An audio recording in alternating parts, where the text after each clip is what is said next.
प्रियंका की नई नई शादी हुई थी। ससुराल आकर उसे पता चला कि उसकी सास मधुरिमा तो बहुत जुगाड़ू है। वो कोई ना कोई जुगाड़ लगाकर हर मुश्किल का समाधान कर ही देती है। उसका जुगाड़ जादुई रूप से काम करता है। प्रियंका ने ससुराल में अपना पहला कदम रखा था। घर में चारों तरफ खुशियों का माहौल था। प्रियंका की सास बहू बेटे की आरती उतारने की तैयारी कर रही थी। प्रियंका बहू, इस कलश को अपने पैरों से ठोकर मारकर गिरा दे और घर के अंदर आ जा। प्रियंका ने जैसे ही कलश को पैरों से गिराया, कलश में रखे सफेद तिल बिखर गए। प्रियंका ये देखकर हैरान हो गई, क्योंकि कलश में ऊपर तो चावल रखे हुए थे, लेकिन अंदर सफेद तिल भरा हुआ था। प्रियंका को हैरान देखकर मधुरिमा बोली, प्रियंका बहू, दरअसल घर में चावल अचानक खत्म हो गए थे, इसीलिए मैंने कलश में चावल की जगह तिल भर दिए। आखिर वो भी तो चावल की तरह सफेद और शुभ हैं। कोई बात नहीं माँ जी। प्रियंका और मुकुल घर के अंदर आ गए, जिसके बाद मधुरिमा ने तुरंत ही सारे तिल समेटकर मिट्टी में डाल दिए। कुछ देर के बाद मुकुल की बुआ जया ने कहा, अरे मधुरिमा, जल्दी से बहू की मुंह दिखाई की रस्म शुरू करवा दो, हम सबको अपने अपने घर जाना है। जया दीदी, इतनी भी क्या जल्दी है, आप कल चली जाना। मधुरिमा ने दूसरे मेहमानों को भी एक दिन और रोक लिया। घर में मेहमानों का जमघट लगा हुआ था। रात हो गई थी। सभी मेहमानों को खाना खिलाया गया। खाना खाकर सभी सो गए। दूसरे दिन, मधुरिमा, आज शुक्रवार है, तुझे तो पता है ना कि आज मैं नहा धोकर सबसे पहले माता रानी की पूजा करती हूँ, उन्हें सफेद फूल चढ़ाती हूँ। तेरे घर में तो सफेद फूल है ही नहीं। जया दीदी, बस इतनी सी बात, मैं अभी आपके लिए सफेद फूल लाती हूँ। प्रियंका ये सब देख रही थी। अब माँ जी सफेद फूल कहाँ से लाएंगी? तभी प्रियंका ने देखा कि मधुरिमा ने जो सफेद तिल मिट्टी में डाल दिया था, वहां एक ही रात में सफेद फूल उगाए थे। प्रियंका के आश्चर्य का कोई ठिकाना न रहा। अरे, ये कैसे हो गया? कल तक तो यहाँ कोई भी पौधा नहीं था और आज फूल आ गए। माँ जी कोई जादूगर है क्या? मधुरिमा वो सफेद फूल तोड़कर जया को दे देती है और जया उन फूलों से माता रानी की पूजा करती है। उस दिन प्रियंका की मुंह दिखाई की रस्म शुरू होती है। सभी रिश्तेदार और पड़ोसी प्रियंका की मुंह दिखाई करते हैं और उसे गिफ्ट देते हैं। मधुरिमा भी प्रियंका को देने के लिए एक सोने की अंगूठी लाई थी। प्रियंका बहू, ये सोने की अंगूठी मेरी तरफ से, अगर पसंद हो तो इसे अभी पहन ले। माँ जी, ये अंगूठी तो बहुत सुंदर है। इतना कहकर प्रियंका सोने की अंगूठी पहन लेती है, लेकिन वो अंगूठी ढीली थी। माँ जी, ये अंगूठी तो ढीली है। तो चिंता मत कर, मैं अभी इसे फिट कर देती हूँ। मधुरिमा ने अंगूठी में सुनहरे रंग का धागा लपेट दिया। ले बहू, अब ये अंगूठी तेरी उंगली में फिट आएगी। लेकिन माँ जी, इसमें तो आपने धागा बांध दिया है।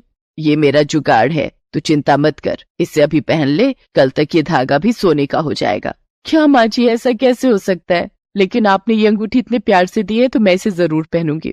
प्रियंका ने वो अंगूठी पहन ली। सभी मेहमान मुंह दिखाई की रस्म करके अपने अपने घर चले गए। दूसरे दिन जब प्रियंका सोकर उठी तो अंगूठी में से धागा गायब था, लेकिन अंगूठी अब भी उसकी उंगली में बिल्कुल फिट आ रही थी। ये कैसे हो सकता है? कल तक तो ये अंगूठी ढीली थी। माँ जी ने इसमें धागा लपेटकर इसे ठीक किया था। आज वो धागा भी गायब है और अंगूठी ढीली भी नहीं हो रही। क्या माँ जी कोई जादू जानती हैं? धीरे धीरे प्रियंका घर के कामकाज संभालने लगी। मधुरिमा घर के कामों में उसका हाथ बटाती थी। एक दिन प्रियंका रसोई में बर्तन धो रही थी, तभी उसने देखा कि वॉश बेसिन में एक बड़ा सा छेद हो गया है। उसमें से पानी बाहर आ रहा था और पूरी रसोई में भर रहा था।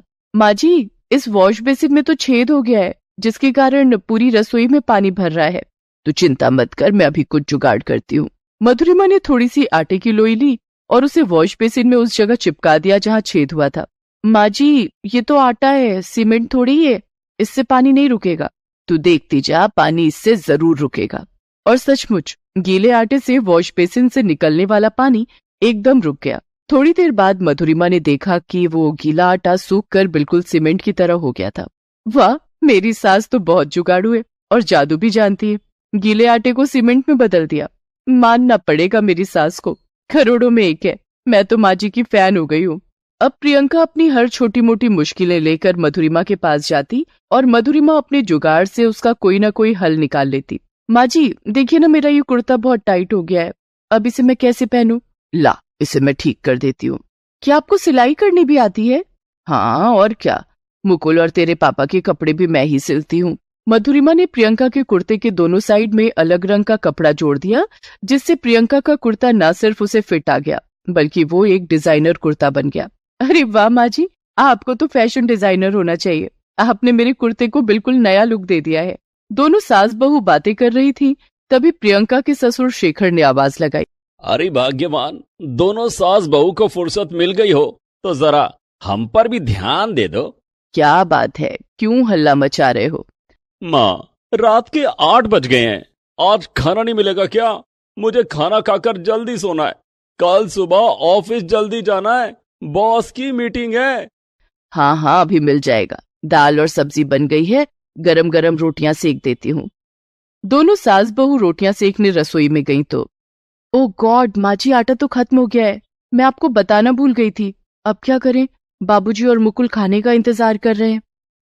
तू चिंता मत कर, गेहूं का आटा नहीं है तो क्या हुआ, आज हम सब चावल के आटे की रोटियां खाएंगे। मधुरिमा ने जल्दी से चावल निकाले और उन्हें मिक्सी में पीसकर उसका आटा बना लिया और फटाफट उसकी रोटियां बना दी। वो रोटियां खाकर किसी को भी शक नहीं हुआ कि वो रोटियां गेहूं के आटे की नहीं बल्कि चावल के आटे की है। माँ जी, ये रोटियां तो गेहूं के आटे की लग रही हैं। मुकुल और बाबूजी को पता भी नहीं लगा कि घर में आटा खत्म हो गया था। लेकिन माँ जी, चावल के आटे से गेहूं के आटे का स्वाद कैसे आ रहा है? क्या आपने इसमें कोई जादू किया है? अरे जादू वादू कुछ नहीं।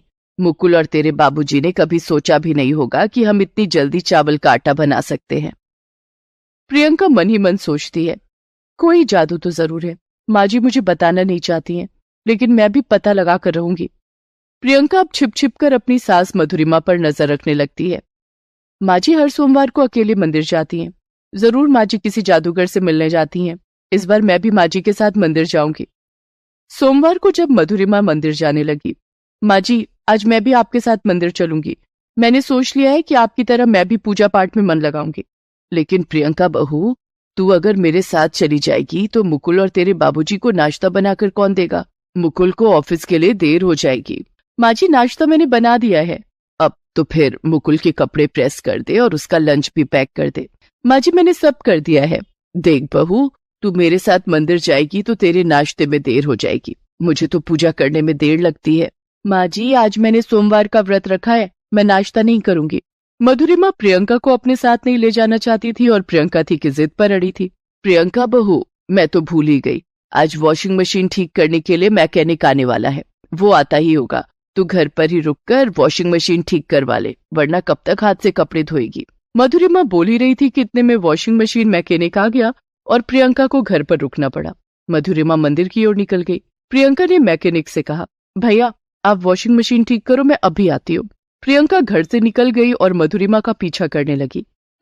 आपने क्या सोचा था सासू माँ, आप मुझसे बच जाएंगी? आज तो मैं आपके इस जादुई जुगाड़ के राज का पता लगा कर रहूंगी। मधुरिमा तेज कदमों से चलते हुए मंदिर पहुंची। पीछे पीछे प्रियंका भी पहुंची। मधुरिमा ने पहले मंदिर में पूजा की और फिर वो मंदिर के पीछे गई। मंदिर के पीछे एक पीपल का पेड़ था, जिसके नीचे एक साधु बाबा ध्यान लगाकर बैठे हुए थे। मधुरिमा ने बाबा को आवाज लगाई, प्रणाम बाबा। आओ मधुरिमा, जीती रहो। कहो, तुम्हारे परिवार में सब कुशल मंगल तो है ना?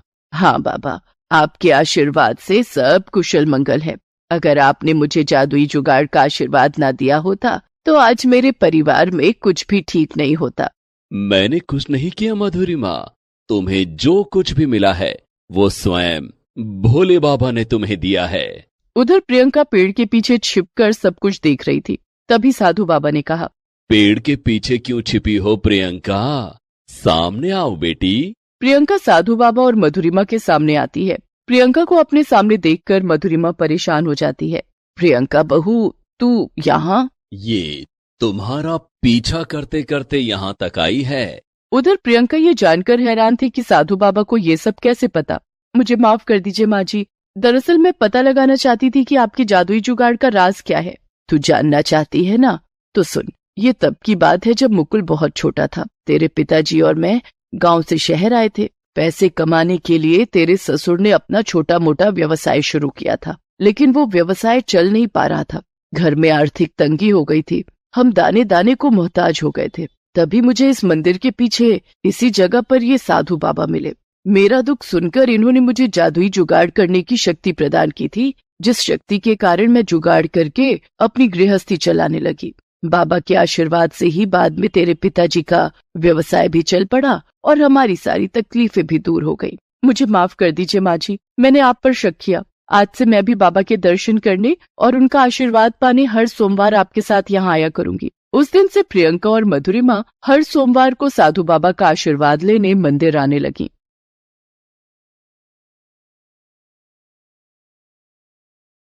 नैना की नई नई शादी हुई थी। शादी होते ही उसके पति विवेक को ऑफिस के काम से विदेश जाना पड़ता है। ससुराल में बिना पति के नैना के दिन कैसे कटते हैं, चलिए देखते हैं। नैना विवेक की गले लगकर रोने लगती है। विवेक, आपके बिना मैं यहाँ कैसे रहूंगी, मुझे भी अपने साथ ले चलिए। नैना, तुम्हें परेशान होने की कोई जरूरत नहीं है। घर में सब है ना तुम्हारा ख्याल रखने के लिए। माँ, पापा, निकिता, ये लोग तुम्हें कोई परेशानी नहीं होने देंगे। हाँ भाभी, भैया नहीं होंगे तो क्या हुआ, मैं हूं ना। मुझे अपनी ननद नहीं सहेली समझना। नैना बहू, हम तुझे बेटी बनाकर रखेंगे, तू चिंता क्यों करती है। जितनी जल्दी हो सके विवेक तुम्हें अपने साथ ले जाएगा। तब तक तुम हमारी बेटी बनकर रहना नैना बहू। देखा नैना, सब लोग तुम्हारी कितनी फिक्र करते हैं। तुम बेवजह रो रही थी। अच्छा, अब मैं चलता हूँ। विवेक विदेश चला जाता है। नैना अपने ससुराल में रहने लगती है। शुरू शुरू में तो सब कुछ ठीक चल रहा था, लेकिन धीरे धीरे सबने अपने रंग बदलने शुरू कर दिए। सास जो सुबह के 7 बजे तक नैना को सोता देख कुछ नहीं कहती थी, वो एक दिन अचानक सुबह 5 बजे ही उसे जगाने लगती है। नैना, सुबह के 5 बज गए हैं, अभी तक सो रही है। निकिता को कॉलेज जाना है, उसे लंच पैक करके कौन देगा। सास ससुर को चाय नाश्ता भी देना होता है कि नहीं, इतना भी नहीं सिखाया मायके वालों ने। माँ जी, आप सुबह सुबह मेरे मायके वालों को क्यों दोष दे रही हैं? आप मुझसे कह देती कि कल से 5 बजे उठना है, मैं अपने आप उठ जाती। अच्छा, तो ये भी अब कहना पड़ेगा। बहुत दिन हो गए, ससुराल में आराम फरमा लिया, अब चल उठ और काम पर लग जा। नैना को अपनी सास सुषमा का अचानक ये बदला बदला सा रूप बहुत अजीब लग रहा था, लेकिन उससे भी अजीब लगा जब उसने देखा कि ननद और ससुर भी उसके साथ बहुत अजीब व्यवहार कर रहे हैं। ससुर ने चाय थूकते हुए कहा, आथू, नैना बहू, ये तुमने आज कैसी चाय बनाई है? ना इसमें दूध है और ना ही शक्कर। बाबूजी, मैं तो रोज ऐसी ही चाय बनाती हूँ, लेकिन आज आपने ऐसा पहली बार कहा है। तो क्या मैं झूठ बोल रहा हूँ? ओफो भाभी, आपको एग रोल बनाना नहीं आता तो कह देती, मैं कॉलेज की कैंटीन में कुछ खा लेती। इस एग रोल में ना तो सॉस है और ना वेजिटेबल्स। वो क्या है ना कि निकिता, आज सब्जियां खत्म हो गई थी। सब्जियां खत्म हो गई थी तो बाजार जाकर ले आती। माँ जी, सब्जियां लेने बाजार जाती तो चाय नाश्ते में देर हो जाती। ये सब बहाने यहाँ नहीं चलेंगे। जा जाके बाजार से ताजी ताजी सब्जी लेकर आ और दिन का खाना बना। माँ जी, पहले मैं नाश्ता कर लूं? सास ससुर ने अभी खाया नहीं और तुझे पहले ही भूख लग गई। घर में पहले बड़े खाते हैं फिर छोटे। हमें नाश्ता देकर बाजार चली जा, वहां से आकर नाश्ता करना। नैना सास ससुर को नाश्ता देती है, फिर बाजार जाने लगती है। माँ जी, सब्जी लाने के लिए पैसे? पैसे? माँ बाप ने कुछ देकर नहीं भेजा क्या? नैना को गुस्सा आ जाता है। माँ जी, आप बात बात पर मेरे माता पिता को क्यों ताने मारती हैं? मेरे माता पिता ने ससुराल का राशन लाने के लिए मुझे पैसे नहीं दिए। सास से जबान लड़ाती है, नीच औरत। सुषमा ने नैना को एक जोरदार तमाचा जड़ दिया।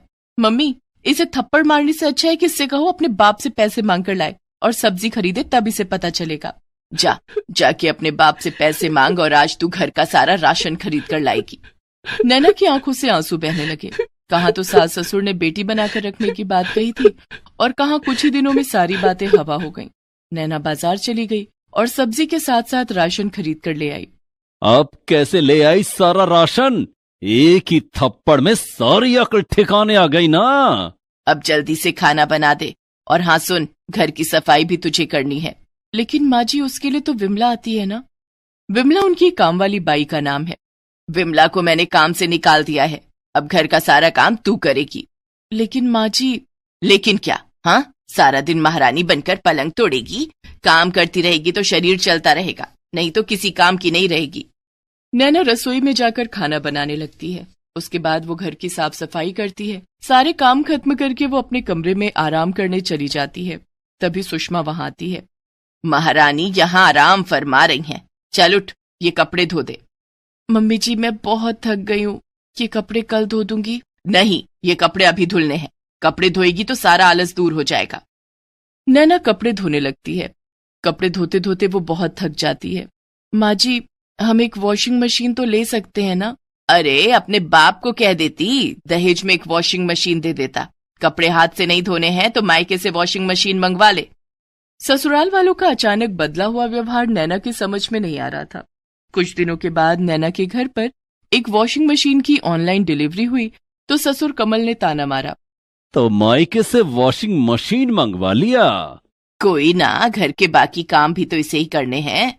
बर्तन भी धोने का मन ना हो तो डिश वॉशर भी मंगवा लेना। नैना ने अपने सास ससुर की बातों का कोई जवाब नहीं दिया।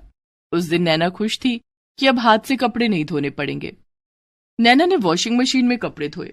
दूसरे दिन निकिता नैना के पास आई और जोर से बोलने लगी, क्या भाभी, आपने किस बात का बदला लिया है मुझसे? क्या हुआ निकिता? मेरे सफेद कुर्ते पर अपनी साड़ी का कलर लगा दिया। वॉशिंग मशीन में एक साथ कपड़े धोगी तो यही होगा ना, लेकिन आपको तो अपने आराम की पड़ी है। किसी के कपड़े खराब होते हैं तो उससे आपको क्या? कितना महंगा कुर्ता लिया था मैंने, सत्यानाश कर दिया। सुन नैना बहू, अब से रंगीन कपड़े तू हाथ से धोएगी। बेचारी नैना ससुराल वालों की डिमांड पूरी करते करते थक जाती। न तो उसे खाने पीने का समय मिलता और न सोने का। नैना बहुत कमजोर होती जा रही थी। एक बार की बात है, निकिता ने आकर नैना से कहा, भाभी, कल मेरे कुछ दोस्त घर पर आ रहे हैं, उनके लिए कुछ अच्छा सा नाश्ता तैयार कर देना, और हाँ, वो सभी रात का डिनर करके जाएंगे। दूसरे दिन नैना निकिता के दोस्तों के लिए नाश्ता और खाना तैयार करने लगती है। नैना ने काफी सारे व्यंजन बनाए थे। निकिता के दोस्तों में कुछ लड़के भी थे। वे सब नैना को देखकर गंदी गंदी बातें करने लगे। निकिता, तेरी भाभी तो बहुत सुंदर है। तेरे भैया भी यहाँ नहीं रहते, कहीं इनका किसी के साथ कोई चक्कर तो नहीं? हाँ निकिता, पता कर ले, कहीं शादी से पहले तेरी भाभी का कोई बॉयफ्रेंड तो नहीं, वरना बिना पति के इतनी सुंदर लड़की कैसे रह सकती है? घर के काम से बाहर जाती होगी, वहीं अपने बॉयफ्रेंड के साथ गुलछर्रे उड़ाती होगी। ये सब सुनकर निकिता के मन में भी नैना के लिए शक पैदा होने लगा। दोस्तों के जाने के बाद उसने सुषमा को ये बात बताई। हाय राम, हमारी तो किस्मत ही फूट गई, कहीं हमारी बहू सच में बदचलन तो नहीं। अब तो सुषमा, निकिता और कमल हाथ धोकर नैना के पीछे पड़ गए और उससे कहने लगे कि अपने बॉयफ्रेंड के बारे में बताए। कि आप लोग कैसी बातें कर रहे हैं? मेरा कोई बॉयफ्रेंड नहीं है। शादी से पहले भी मेरा कोई बॉयफ्रेंड नहीं था। दिन भर फोन से चिपकी रहती है, फोन पर छिप छिप कर बातें करती होगी। पापा, मैं तो कहती हूँ भाभी से उनका फोन ही छीन लो, ना रहेगा फोन और ना करेगी आशिकी। निकिता ठीक कह रही है, वरना तो ये एक दिन हमारे खानदान की नाक कटवा देगी। ससुर कमल नैना से उसका फोन छीन लेते हैं। नैना विवेक से भी बात नहीं कर पा रही थी। विवेक कई बार नैना को फोन करता, लेकिन फोन तो कमल के पास था। सुषमा, विवेक कई दिनों से नैना को फोन कर रहा है, मैं उससे क्या कहूँ? एक काम करते हैं, नैना को घर से निकाल देते हैं और विवेक से कह देंगे कि अपने आशिक के साथ भाग गई। ठीक है। और दूसरे दिन तीनों मिलकर नैना को घर से निकाल देते हैं। लेकिन माँ जी, मेरा कसूर क्या है? तू एक बदचलन औरत है। पति के बिना औरत बदचलन होती है। नैना रोती हुई अपने मायके आ जाती है। उधर कमल विवेक को फोन पर कह देता है कि नैना घर से भाग गई है। ये सुनते ही विवेक दूसरे ही दिन विदेश से वापस आ जाता है। विवेक बेटा, तू आ गया। हमने नैना को रोकने की बहुत कोशिश की, लेकिन वो नहीं मानी। बोली कि वो किसी और से प्यार करती है। बस करो माँ, कितना झूठ बोलोगे आप लोग। नैना ने मुझे सब कुछ बता दिया है। मैंने सोचा था कि मेरे जाने के बाद तुम लोग उसका ख्याल रखोगे, लेकिन तुम लोगों ने उस पर अत्याचार करना शुरू कर दिया। वो वॉशिंग मशीन भी मैंने ही ऑनलाइन ऑर्डर की थी। उस दिन निकिता के दोस्तों ने उसे भड़काया और तुम लोग उनके कहने पर आ गए और नैना को घर से निकाल दिया। मैं नैना को लेकर हमेशा के लिए विदेश जा रहा हूँ, अब कभी लौट कर नहीं आऊंगा। ऐसा मत बोल बेटे, हमें छोड़कर मत जा। हमें माफ कर दो भैया, हमसे बहुत बड़ी गलती हो गई। निकिता, ये मत भूलो कि एक दिन तुम भी किसी की बहू बनोगी। अगर तुम्हारे साथ भी ये सब होगा तो तुम पर क्या गुजरेगी? विवेक नाराज होकर सीधा वहां से नैना के मायके जाता है। चलो नैना, मैंने तुम्हारा टिकट भी करवा लिया है। आज रात की फ्लाइट से ही हमें विदेश जाना है। वहां हम अपना आशियाना बनाएंगे, वहां तुम्हें कोई परेशान नहीं करेगा। उसी रात की फ्लाइट से नैना विवेक के साथ विदेश चली जाती है। Please subscribe this channel.